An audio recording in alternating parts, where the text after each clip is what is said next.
bienvenue sur ma chaîne. Euh, c'est un question-réponse qui fait suite à la vidéo que j'ai faite sur la vaccination obligatoire. Vous avez vu que le gouvernement semble faire marche arrière, je dis bien semble faire marche arrière, puisqu'il propose une loi qui permettrait aux familles récalcitrantes, c'est-à-dire les familles qui souhaiteraient ne pas vacciner leurs enfants, euh, de pouvoir passer à travers et donc d'avoir une clause de suspension de vaccination. Je ne vois pas en vertu de quoi, étant donné que les vaccinations, quand elles deviennent obligatoires, elles le sont, point final. Donc on verra. Moi je pense que c'est de l'enfumage, on va voir. Bon, en tout cas, ça serait plutôt une bonne nouvelle et ça prouverait que la pression sur Internet et la pression familiale et la pression des associations ont quand même du poids. Donc ça vaut quand même le coup de signer les pétitions, ça vaut le coup de râler, de ne pas se laisser faire. Pour tous ceux qui m'auraient dit tu ne cites pas assez de sources ou tu dis n'importe quoi, les médecins ne sont pas suffisamment idiots pour nous empoisonner volontairement, je répondrai que les médecins ne savent d'abord pas spécialement toujours les effets de la vaccination et les effets pervers.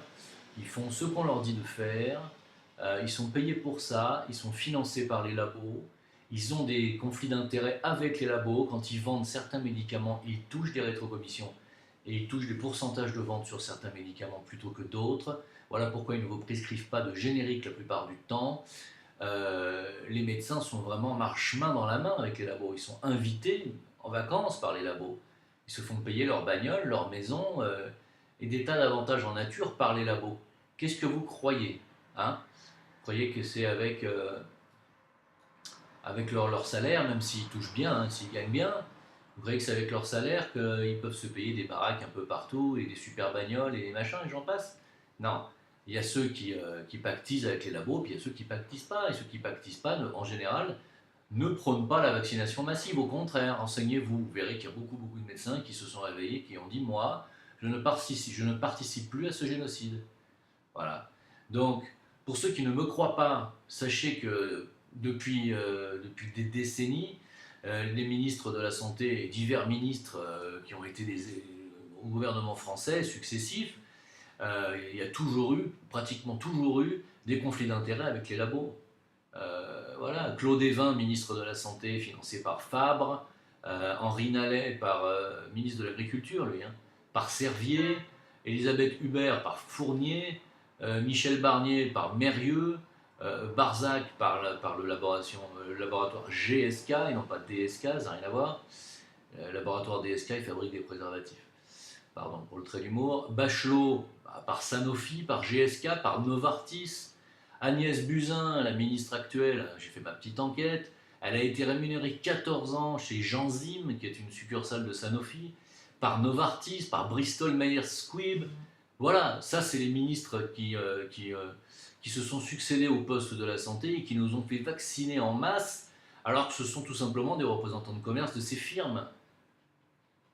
Et voilà pourquoi ils ont atterri ministres, parce qu'ils n'ont pas été élus par vous, hein. Voilà, on les a placés là, on a dit au président, qui certainement doivent toucher aussi une bonne petite commission, vous mettez telle et telle personne à tel poste, parce que voilà, on vous a donné 200 millions d'euros pour votre campagne, on vous donne chaque année tant de millions pour votre parti, et on veut des résultats, on veut que nos représentants nous représentent, et on veut qu'ils nous vendent nos médicaments.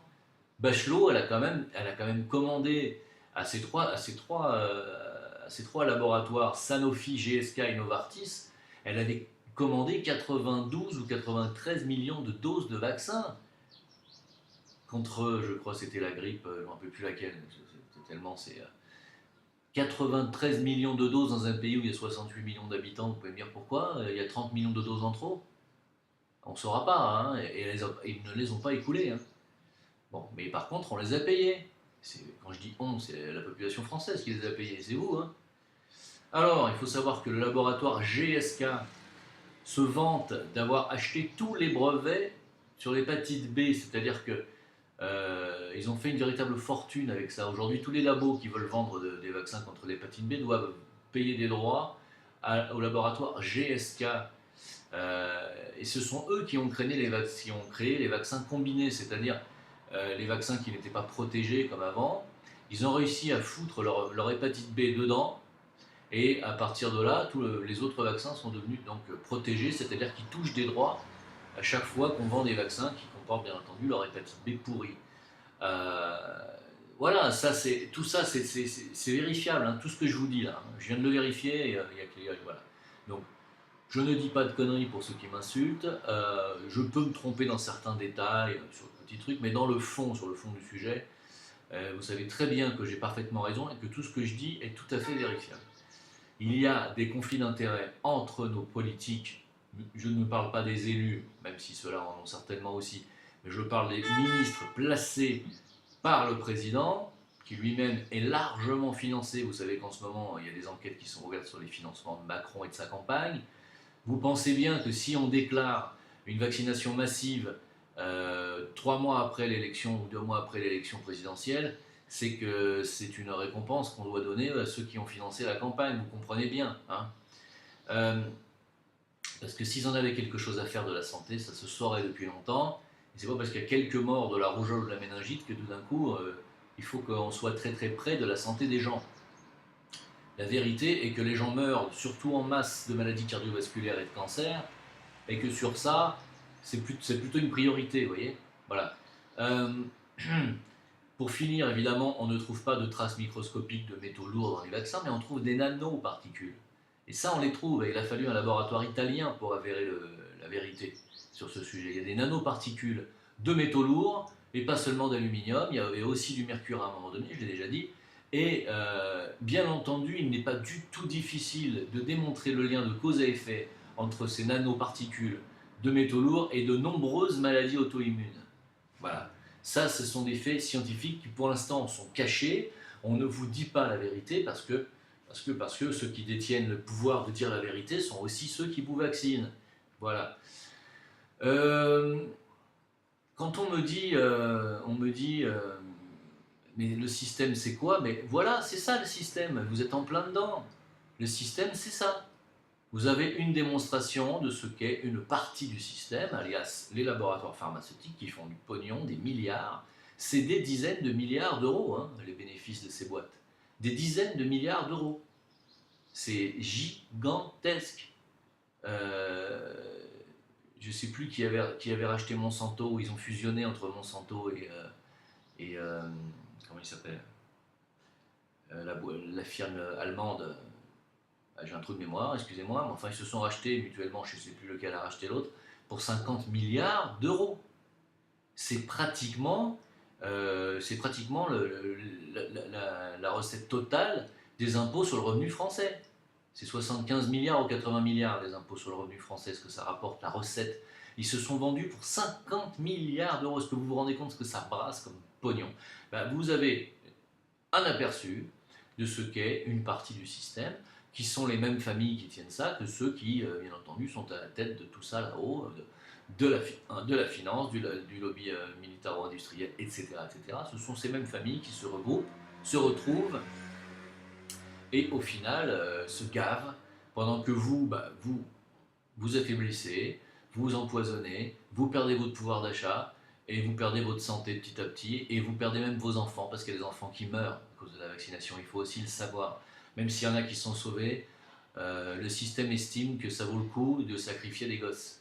Ça, c'est ce qu'ils disent. Hein. Voilà. Donc quand vous me dites le système c'est quoi, ben voilà, vous avez un aperçu de ce qu'est le système avec la connivence entre les ministres placés, bien entendu par ces laboratoires qui sont une partie du système. Voilà. Vous avez une partie de la réponse. Quand on me dit qu'est-ce qu'il faut faire, continuer à râler, continuer à ne pas vous laisser faire. Les forces du bien sont incarnées aujourd'hui par les gens, toutes les ONG et tous les gens qui hurlent sur Internet ce genre de scandale. Alors, j'en fais modestement partie, mais bien entendu, il y a les poids lourds, il y a les professeurs, il y a les docteurs qui se sont retournés contre ces systèmes, il y a aussi tous ceux qui font un grand travail d'information sur Internet, les Soral, les Diodo, j'en passe, hein, je ne vais pas tous les citer, mais ils sont tous là, et même les humoristes, hein, il y a aussi Greg Tabibian qui fait un gros travail avec Je suis pas content, sa chaîne, elle est super, ses vidéos sont super, il dénonce beaucoup de choses aussi, humoristiquement, mais c'est aussi de vrais dossiers. Et toutes ces personnes-là œuvrent, sont les forces du bien véritablement contre la matrice et cette espèce de toile d'araignée géante que l'on peut appeler le système satanique, ou appelez-le comme vous voulez. Moi j'appelle ça les forces de l'ombre ou les frères de l'ombre.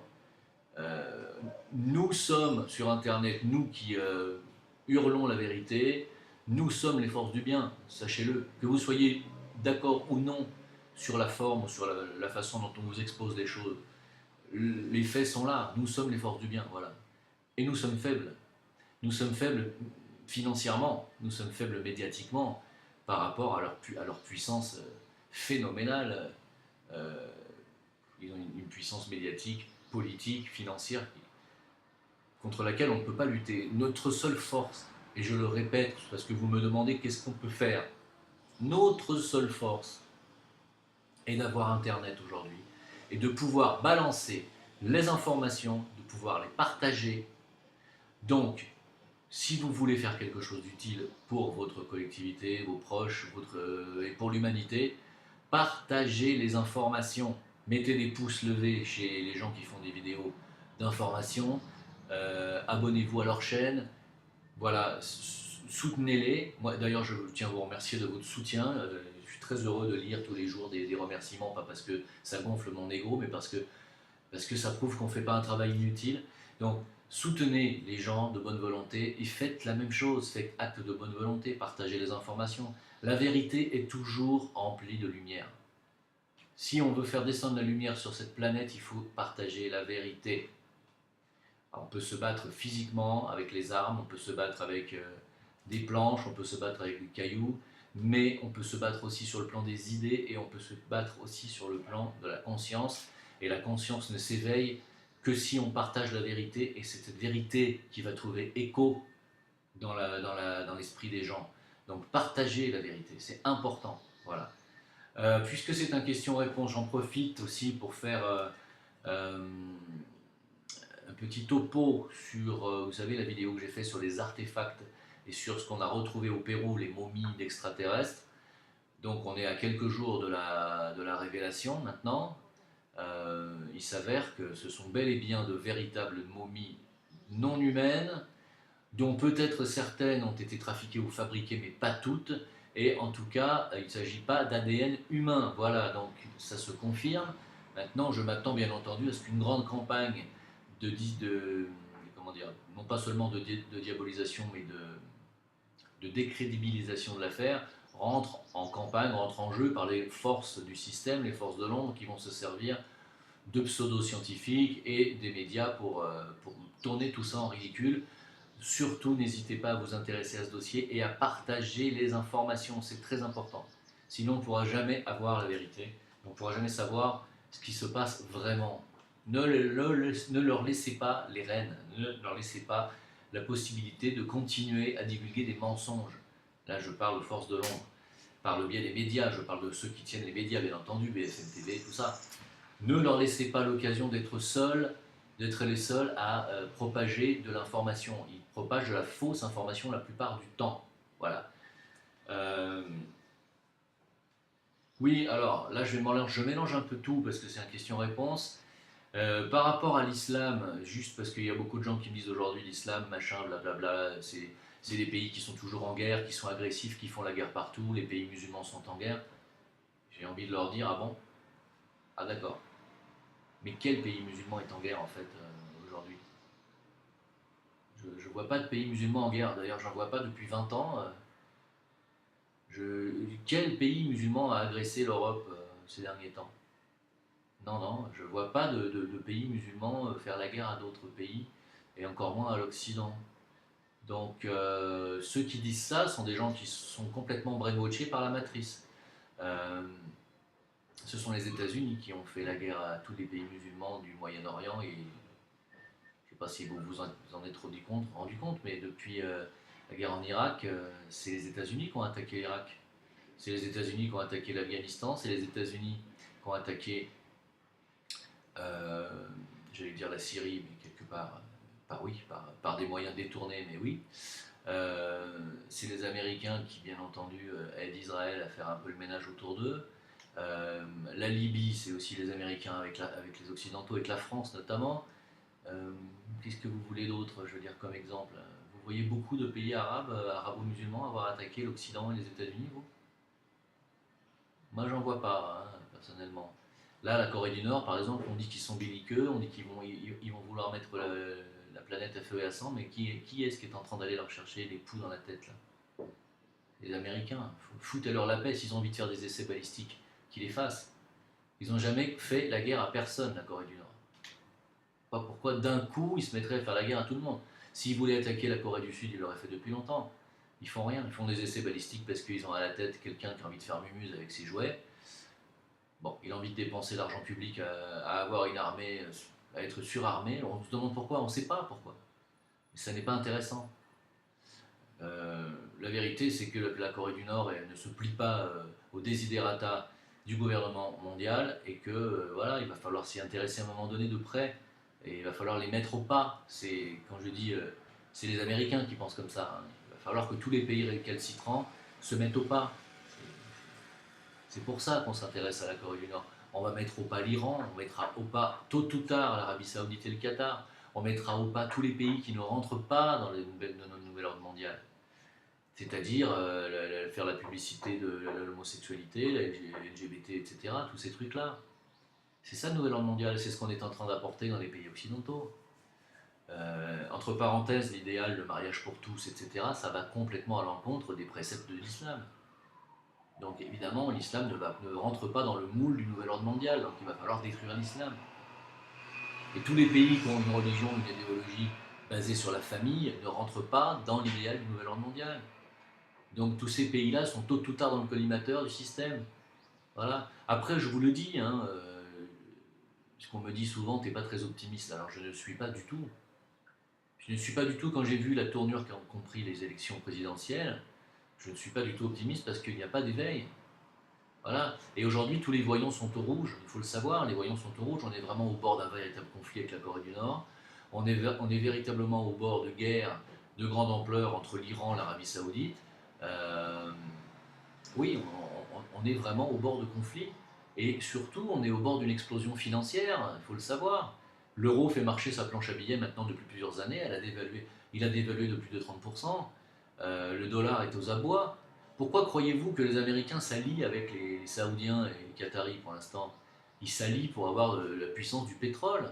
Or, le pétrole est en train de s'épuiser maintenant dans ces pays, vous le savez. Donc, l'influence de l'Arabie Saoudite sur le dollar va disparaître. Le dollar ne repose sur rien, ce n'est pas une monnaie basée sur la valeur or. Le dollar repose sur des économies parallèles, à savoir le pétrole, les fameux pétrodollars, et les narcotiques, la vente de drogue comme l'opium, à savoir les narcodollars. Pourquoi croyez-vous qu'en Afghanistan, depuis que les Américains y sont, la production d'opium a multiplié par 20, je crois? Pourquoi croyez-vous que les Américains se sont intéressés à l'Afghanistan? C'est les pavots qui les intéressent, ça rapporte du blé. Sans les narcodollars, sans les pétrodollars, le dollar s'écroule.